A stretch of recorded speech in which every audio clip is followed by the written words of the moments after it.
Y'all ready to learn something? So we are back talking about these people whose names we say all the time. We really don't know who they were. Distillers, brands, you get it.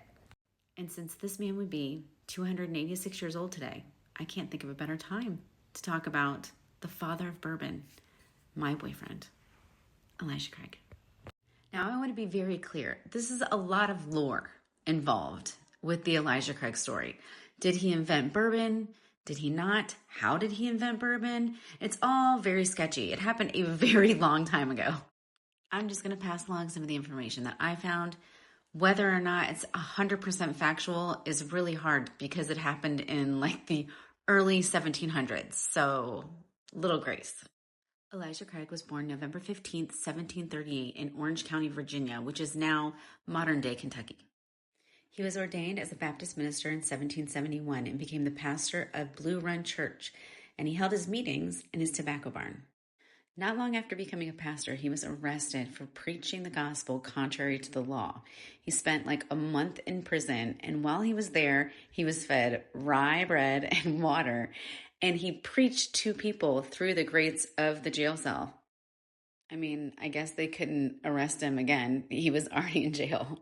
Not only was he a pastor, and some reports even say that he was the first pastor that was ever arrested for preaching without a license, but he was also responsible for making the first fulling mill, which makes woolen cloth, and he also made the first paper mill.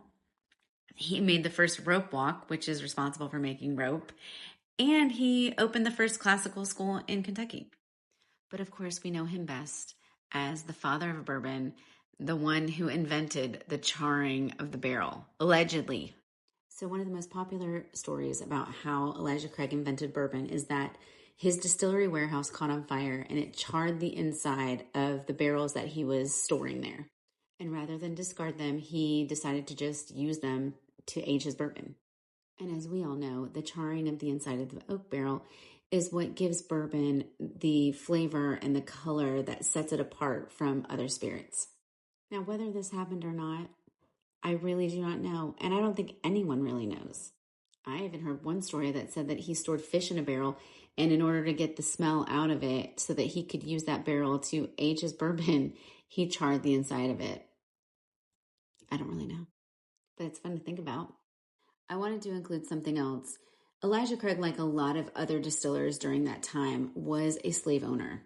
According to his tax records, in 1800, he owned 32 slaves, and many of those men and women were responsible for helping him distill. The people at Elijah Craig Bourbon are working really hard to uncover the names of the people that were responsible for helping Elijah Craig establish his whiskey fortune. I think it's important for us to know this part of bourbon history because bourbon history is American history. Hopefully we can find out who they were so that we can give credit where it's due. As you can see, I have acquired quite a bit of a Elijah Craig collection over the years. I love them all. Elijah Craig, just like Larceny, they have 3 batches released a year. And the way you can determine when those were released is by this little number right here. So it'll be like, this one's B518, which means this is the second release, B. This is the 5 is what month it was in. So it was in May, and the year is at the end, so 18. This was released in May of 2018. They always have 3 releases a year. A is always in January, it will always have a 1. B is in May, it will always have a 5. And C is in September, it will always be a 9. This is the elusive C923, which means it was the 3rd release in September of 2023.